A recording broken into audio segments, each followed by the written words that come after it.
Do you love tea? I do. So I went to Sri Lanka for a cuppa.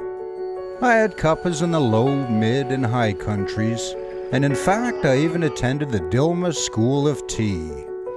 But Sri Lanka isn't just tea, it's also UNESCO World Heritage Sites, beautiful beaches, abundant wildlife, amazing food, rubies, sapphires, toddy tappers, temples, and tuk-tuks. And I love tuk-tuks. So I rented one to explore this beautiful multicultural pearl in the Indian Ocean. Hi, my name is Scott Wilson, a nomadic bull, and this time I'm visiting Sri Lanka. It's quite novel. Let's have a closer look, shall we? This thing's an absolute hoot. I love it.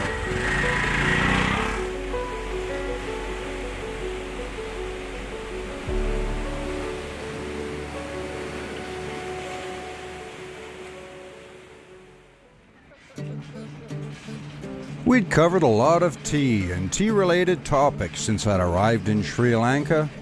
It was time to switch gears and modes of transportation. From the quaint seaside village of Marissa in southern Sri Lanka, I hopped a train back up to Colombo, the capital. Travel in Sri Lanka can be very cheap if one forgoes some creature comforts, and the train ride was an absolute hoot. Trains have factored largely in Sri Lanka's development, and today over 1,500 kilometers of track lace the island. The first tracks were laid back in the 1860s to transport tea and coffee from the hill country down to the capital. And today, train service is one of the main modes of transportation in Sri Lanka. But as much as I love a good train ride, today was just a means to an end, as I was on my way to pick up a very different mode of transportation for my next 2 weeks. Alright, I'm back in Colombo, and here to pick up my new set of wheels, and it's a Tuk Tuk, which actually, you know, is more familiar in Thailand and Indonesia and places like that. Here, actually, the locals call them three-wheelers, but they're the same machines, the Bajaj from India. And this baby behind me right here, that red guy, that's going to be my tuk-tuk for the next 2 weeks. Going to head inland with that and see how it goes. Check it out.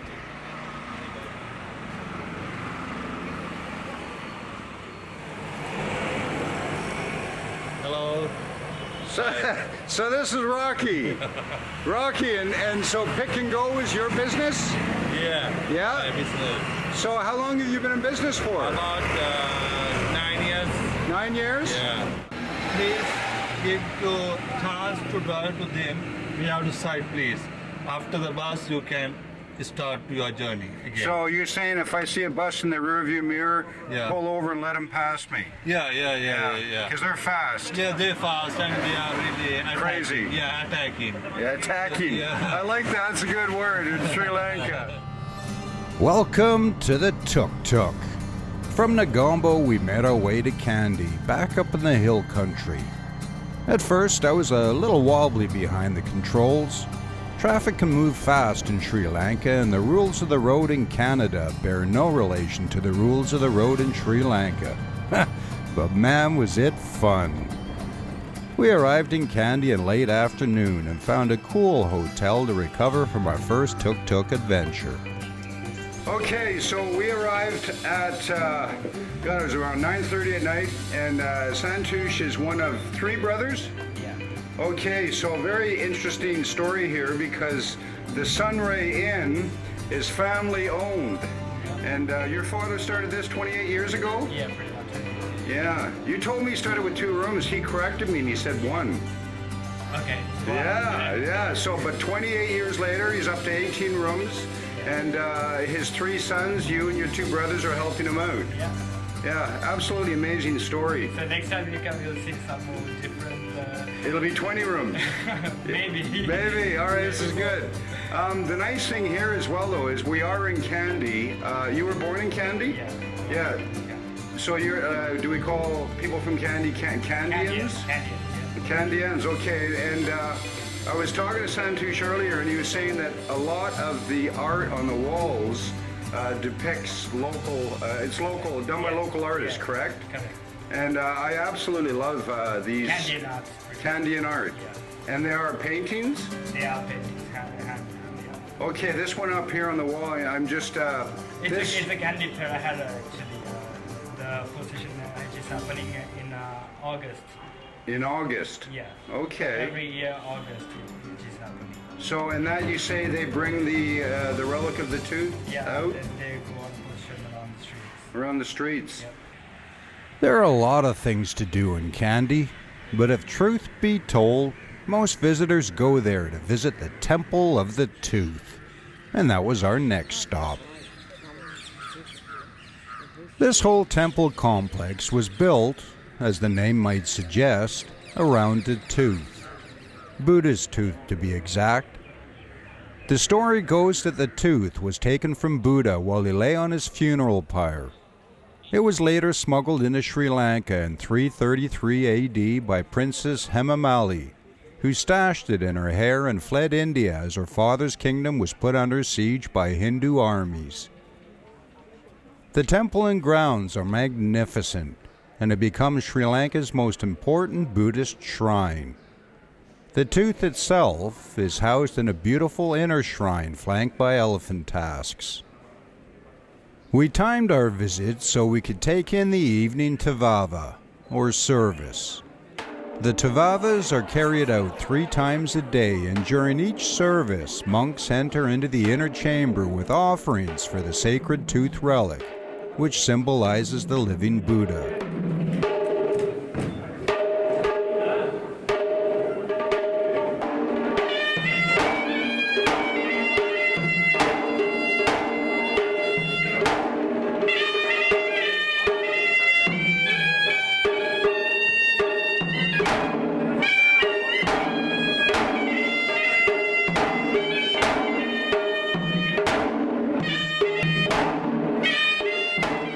The drummers continue their drumming for as long as the service takes. The visit to the temple was a highlight. Many visitors decide to go during the day, but we decided on the evening as there is something special about lights and candles in the dark. And as we left the complex, another Buddha across the valley watched over us. Kandy is definitely a magical place. Then it was back on the road for another Tuk Tuk adventure, but not for long. You know, one of the things I love about Sri Lanka is it doesn't seem to matter where we go. We run into something different. And, you know, I left Kandy this morning. I'm not even 5 kilometers out of town on the way to James Taylor's estate. And came across these trees right on the university campus across from the Faculty of Arts of all places. But check these trees out. I mean, they're bizarre in a War of the Worlds kind of way. It really is beautiful. Check out the limbs. I carried on, and as the light faded, the rains and mist moved in again. It was becoming a pattern in the hill country. Kinda neat though, as I had no idea what to expect the following morning. And what a morning it was. Trailing around the countryside in a tuk-tuk was very liberating, and this morning, as the mist moved up the valley, I realized that I'd fallen in love with Sri Lanka. What was in store today? I had no idea. But I'd come to learn that I wouldn't be disappointed, for Sri Lanka always had something up her sleeve. In the meantime, however, I didn't move. I just stood there and took in my surroundings.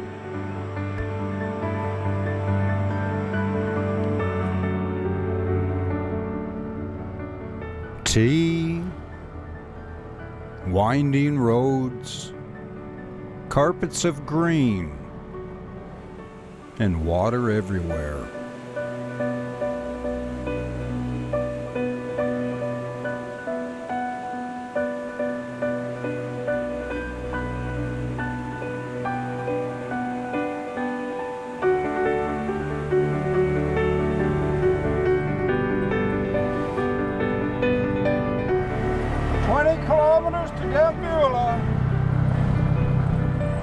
60 kilometers an hour. Woohoo! We're giving her 61, 62. Hello. And as yet another day wound down, I ran into yet another form of transportation. As I had headed north, I dropped out of the hill country and was now in what is known as the Cultural Triangle. And this rock, this giant rock, that used to house a kingdom was going to be my next stop. But that was tomorrow. It was time for a bite, and of course, a bit more rain.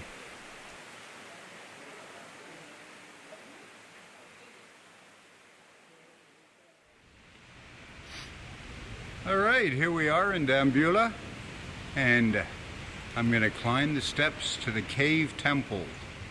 I guess there's 5 different caves, and apparently the murals inside are stunning, so we're going to go up and check it out. And it started off a little bit wet this morning, but the weather's broken, and hopefully this is going to be a nice visit, and then we're going to go head to the big rock. Check this out. Sri Lanka isn't left wanting for UNESCO World Heritage Sites. We'd seen one in Galle, and in the span of 2 days I was going to visit 2 more. The first being the Dambulla Cave Temple. The Dambulla Cave Temples are the most extensive in Sri Lanka and are in great shape considering they are one of the oldest. Originally occupied by Buddhist hermits, the caves are considered to be mostly natural in their formation in the west side of a giant rock that rises 350 feet above the plain. Because of their long and complicated history, it is hard to ascertain for sure specific timelines and whether some of the caves have been modified by man. There are 5 caves or shrines in the complex, each of which boasts a wealthy collection of Buddha statues and different personages of the Buddhist order. Surrounding the statues on the walls and ceilings of the caves are elaborate paintings, some thought to date back to the 8th century. I started my tour with the first cave temple, cave number 1, the Temple of the King of Gods. In this temple, a Buddha carving depicting the Parinibbana, meaning the last moment of the Buddha, can be found. The statue is carved from surrounding rock and measures around 47 feet in length. It is well preserved, though the paintings on the walls and ceiling have weathered considerably from the burning of incense. From there, I made my way to cave number 2, the Temple of the Great King. This is the largest of the complex and the one that many consider the most impressive. It measures 172 feet long by 75 in width and is 21 feet high at its highest point. Most of the statues are of Buddha in different attitudes and sizes, and in this cave, the paintings on the walls and ceiling are in much better shape than cave number 1. This cave also boasts a beautiful 18-foot high stupa with 4 statues of Buddha, each facing a different quarter. In cave number 3, the Great New Temple, there are 50 figures of the Buddha, including a 30-foot long recumbent Buddha and more paintings on the walls and ceiling.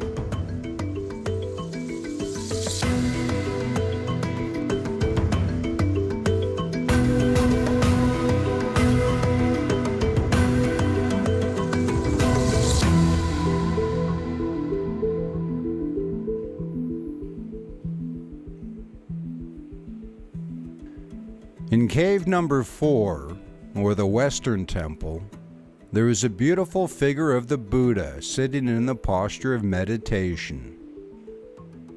Again, the walls and ceiling are painted, and there is another smaller stupa in the middle of the cave. The final cave, or temple, number 5, carries much less significance than the others, as it was created quite recently and the statues were constructed from brick and plaster as opposed to rock. What an incredible complex. As I finished my tour, I had a last look around the grounds. As waters cascaded off the rock face through the use of a clever drip edge, it was easy to understand why the complex had been declared a UNESCO World Heritage Site. But the day wasn't over. There was still time to check out another. Well, I'm at gate number 8. I'm not heading up on the rock today because, to be honest, I don't like the weather. This is kind of like one of those Machu Picchu things. I'm not extremely pushed for time at the moment, and I want to try to get some better weather than this to go up to the top, because, you know, it's a very special place, and it'd be nice to head up there with a bit of sunshine, because as you can see, there's quite a bit of mist right now, and it'd be better for the camera as well. But I gotta tell you, it's a really, really special place. I mean, the rock itself, obviously there was the old, there were the buildings up there from many centuries ago. All that are left are foundations. But then around the rock you have these different gardens, the rock gardens, water gardens, and you have these different entrances. And as you can see behind me, these walls, it's pretty neat. It's very neat. But you can see up there behind me, I don't know if you can see it there or not, but basically it's pretty misty. Now, Sigiriya is another UNESCO World Heritage Site and is a must-see for 2 reasons. The first is because of its physical presence. After all, a rock over 600 feet tall rising from the surrounding lowlands is pretty hard to ignore. All right, here we are. Day 3. But the rain has gone and the sun is out. Looks like we're gonna have a good day for it. We've got to climb the rock first. And it's a pretty big rock. Check this out. And the second is because of the role it played in Sri Lankan history over 1,500 years ago. The rock, Sigiriya, which translates to Lion Rock, is on the site of a temporary capital chosen by King Kashyapa in the late 400s. The king was not meant to be a king, as he was the illegitimate son of King Dadasena. But knowing that he would never be king because of bloodlines, he schemed with an army commander and overthrew his father, and as the story goes, entombed him while he was still alive. His brother, Moggallana, who was next in line for the crown, fled shortly after to India to escape the same fate, and Kashyapa crowned himself king in 477. All right, I'm only about a quarter of the way up. As you can see by the amount that I'm sweating, it is quite the climb. And there are a lot of steps. Now, here we go. The climb up was a bit strenuous at times, but it was a hike through history. You see, after Kashyapa declared himself king, his first order of business was to relocate the capital to this site and begin building a stone fortress. The actual capital consisted of 2 parts. The ground level complex, which featured a lower palace and 5 gates of entry, and an upper palace on top of the rock. There were gardens and a moat for protection down below, an elaborate water collection system on top. And halfway up the western face, accessed by a spiral staircase, were 1,500-year-old frescoes that had been preserved by the natural cavity in which they were painted. So we're on this spiral staircase going up a sheer cliff face. And the spiral staircase next to this one is for folks coming down. Must admit, it's pretty slick the way they got it all kitted out. Down below we have the water gardens. You can see them over here coming down behind me. But you see the way all this is anchored to the wall, it's quite impressive. So those stairs going down weren't for folks on their way down, it was for us. Basically that first staircase took us up to these kind of caves in the side of the rock. We have some beautiful cave paintings. They're gorgeous. And then you come up and there's a little walkway, you can have a look at the paintings, and then you go down the other staircase that was next to the one we came up, and then you carry on, you climb up to the top. Beautiful.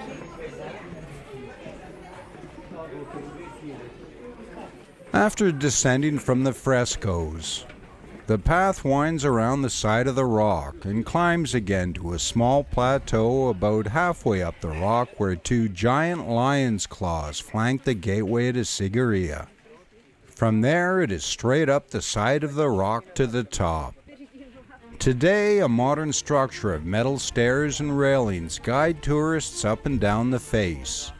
But I had to wonder how they made this journey 1,500 years ago. Must have been a bit touch and go in spots. As I climbed higher, the views revealed themselves. From a defensive standpoint, the king had chosen well. How could an army possibly approach without being seen first?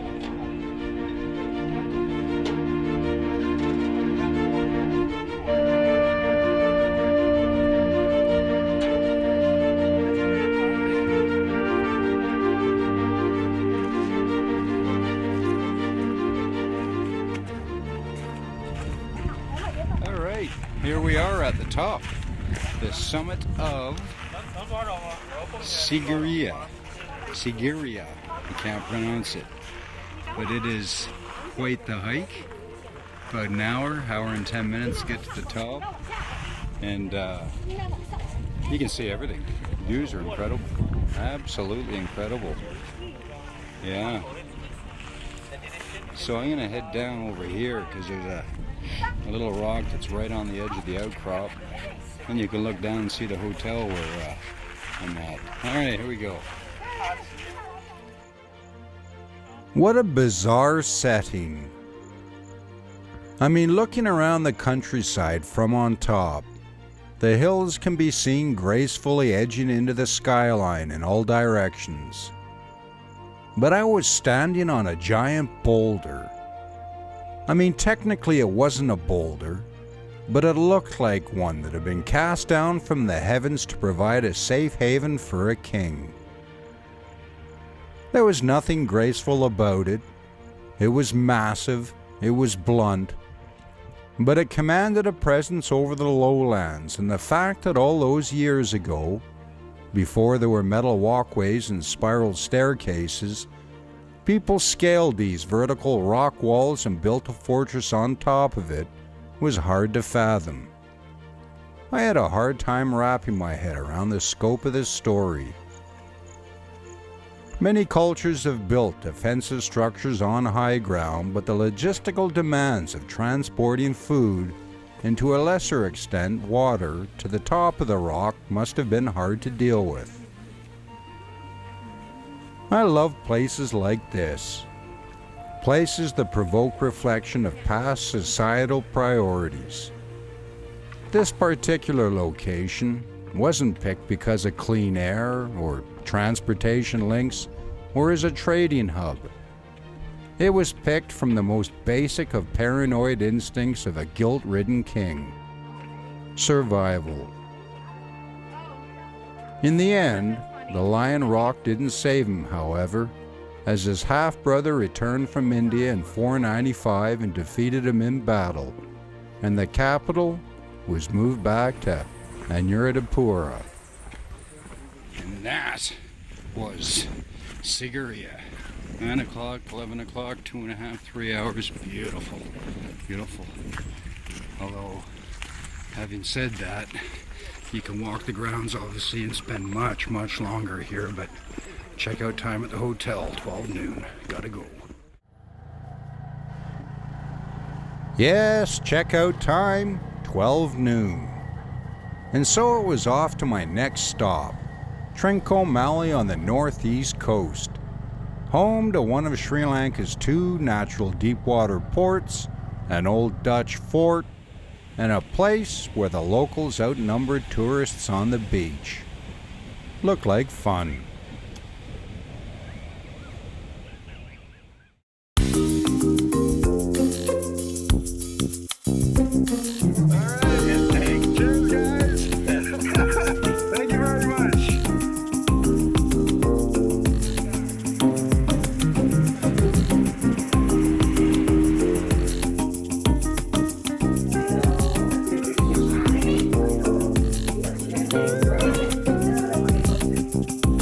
The family atmosphere, as I say, was great. We felt like part of the family. Yep. And that's what we do.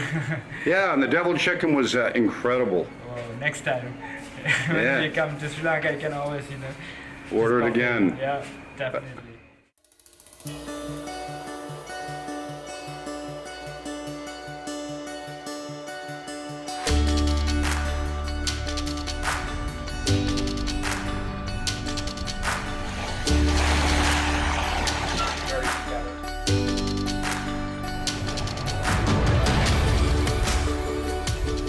Why is it that whenever we feel the need to go somewhere exotic, we get on a plane and leave? What's wrong with our own backyard?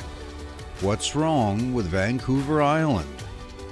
Well, as it turns out, nothing at all. He wasn't sure for sure that it was in fact an island. Vancouver Island is as exotic as it gets, but it's a different kind of exotic. It's not palm trees and margaritas. It's giant cedars and single malt. It's a pristine and wild exotic. Fish whisper and sardines, they're on camera. Hi, my name is Scott Wilson, aka the Nomadic Bull. Join me and my good buddy, Dominic Medlinski, the Zen guy, as we explore our island. 54 and 50. We'll head up north and meet Joey and learn about Cole Harbor. We'll take in a potlatch in Alert Bay and we'll ride the rails in Port Alberni. And maybe we'll just have a tipple or two. We'll meet great locals, hear fascinating stories, ride through stunning scenery, and wallow in a beautiful wilderness setting. Vancouver Island is a gem, our gem, and it's time to share it.